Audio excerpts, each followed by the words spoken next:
Il s'agit d'une évaluation qu'on présente pour la première fois au niveau du Maroc, parce qu'il s'agit aujourd'hui d'une analyse longitudinale de la pauvreté au niveau de notre pays. Il s'appuie sur l'enquête panel de ménages qui est lancée par l'Observatoire national du développement humain depuis 2012.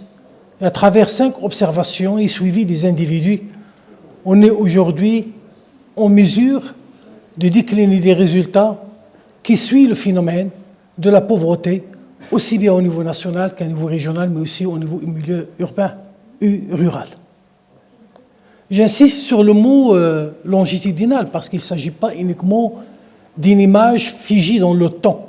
Il s'agit d'un suivi réel des individus pour essayer de savoir qui rentre dans la pauvreté et qui sort de la pauvreté et quels sont les profils de la population qui reste dans la pauvreté et quels sont les profils de la population qui rentre dans la pauvreté.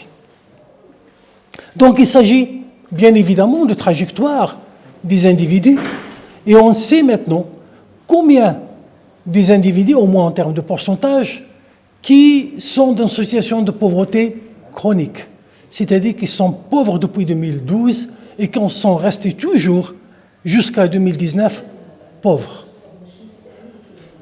Les résultats, ils nous ont donné que c'est moins de 20% des individus qui sont pauvres, qui étaient pauvres en 2012 et qui sont restés pauvres jusqu'à 2019. C'est des résultats lourds des conséquences qu'il faut prendre en considération dans la question du ciblage. Car aujourd'hui, nous interpelle sur nos outils.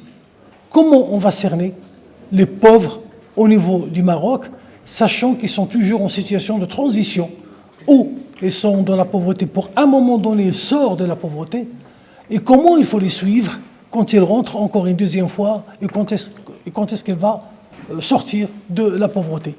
Il s'agit bien évidemment des grandes questions d'inclusion et d'exclusion de nos programmes et de nos projets pour accompagner les individus et les ménages pauvres.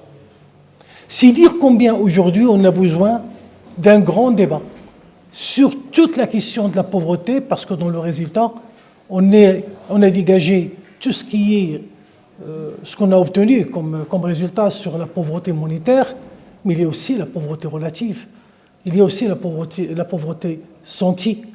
Et si, et Dieu soit loué, que le Maroc elle a fait énormément de progrès, et on voit d'éradication pratiquement de la pauvreté monétaire.